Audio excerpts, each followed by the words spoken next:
Gazta egin berria dagoenean, oraindik dago oso fresko, ur kantitatea oraindik nahiko altua da eta oraindik daude mikroorganismo asko, ez? Gero mikroorganismo horiek joten dira garatzen, batzuk desagertzen dira, beste batzuk agertzen dira, eta ja 2 hilabeterekin, suposatzen da, mikroorganismo patogenorik ez direla egongo. Kaseina plaka bat, hau da, identifikatzeko, ez dakit, trazabilitate kontzeptua entzun duzuen, honekin posiblea da jakitea, nork egin duen gazta. Hola, zilindrikoa da, bi aldeak, lauak dira. Kasu honetan ikusten dugu, nabariena dena da, kristalak dituela. Ikusten dituzuen. Pasatuko nagian.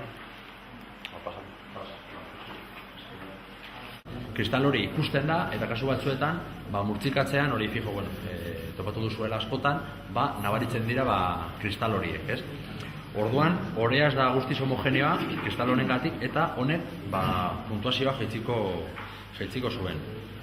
Grieta hauek izan daitezke, nagusia dira bi motakoa, edo grieta mekanikoa, edo jatorri mikrobiologikoa dutena. Mekanikoa dira, uste baduzu gazta bat, hilabetetan zehar, normalen gertatzen dena da, ura hartzen duela, lehortzen dela eta lehortzean agertzen dira grieta. Eta gero badaude beste grieta batzuk, mikroorganismoek sortuta. Batez ere, gaza ikusten dutenean, gaz horrek eragiten du grietak agertzen. Orduan, daukate garrantzi bera, mekanikoak badia, suposatzen da, gazta zahar bat, eta ez da garrantzitsua, baina gaztak ez du izan behar grietak. Gero daude berriak, ditzen zailena, eta berriak dira zurotxoak izan behar direla txikiak,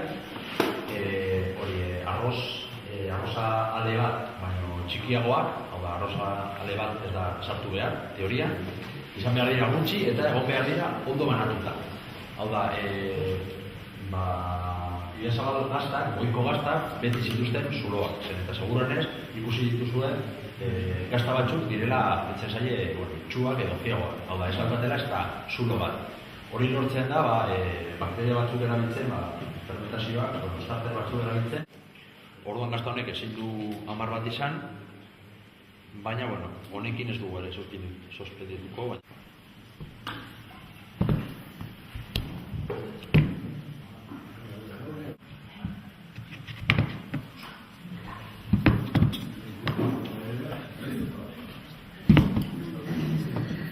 Orduan, lehenengo gauza egiten dena, zati honekin da, elastikotasuna neurtzea. Orduan, horretarako egin behar dena da, mailaren edo plater baten gainean jartzea, eta pulgarrarekin indar pixkat egitea, eta ikustea nola deformatzen den, eta nola berreskuratzen duen forma. Orduan, kasu honetan, behiratzen badugu, gazta honekin, ez du ia elastikotasunik. Oso gogorra da, eta ez da ia deformatzen. Temperatura egokia da, ezin daitezke 17–18 gradu. Ez, frigotik ateratzea, eta probatzea momentu horretan ez. Horre gongo da, ateratzea, mantentza denbora pixkat, eta gero ja probatzea. Eta ez da egokia ere, izatea kanpoan, eta piko gradu egiten badituzte, eta gero zain izango da, intentsitatea handiegia, eta gero, ez da gauza bera, izatea gazta etxean, eta probatzea edo jatea besterik gabe, edo ebaluatzea protokolo bat jarretzen, ez? Baina, erabiltzen dugun temperatura 16–18 gradu. Usentzen denean, gazta, egin behar dena da, apurtzea erditik, apurtzean, ateratzen dira, sustantzia lurrunkorrak, justu, apurketa zonaldetik, ez? Orduan, geratzen zizkigu bi, azalera, eta hau da, usentzen dugu. Horregatik ez da gauza bera, hartzea, gazta zatitxo bat oso fina edo oso lodia, orduan, erregulartasun bat egon behar da. Horregatik, gomendatzen dena, analizatzeko, errepikatzen dut, etxean probatzeko da, egitea, zentimetro bat, alde bakoitza. Eta nahiko gozoa zen. Oso atsegina da jateko, baina pasatzen da. Izan behar zen pixkat garratzago eta gozotasun gutxiago izan behar zuen. Orduan, hori da ez suspenditzeko, baina bai, puntuazioa jesteko. Eta gero bestalde batetik, gaziegia zen ere. Gatz gehiagi zeukan. Horren dauzka bi akats edo bi faktore puntuazioa jaitsiko luketenak.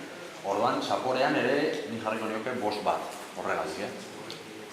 Batez ere, gazia nabariegia zelako. Bale, joango gara, bigarren kasta probatzera.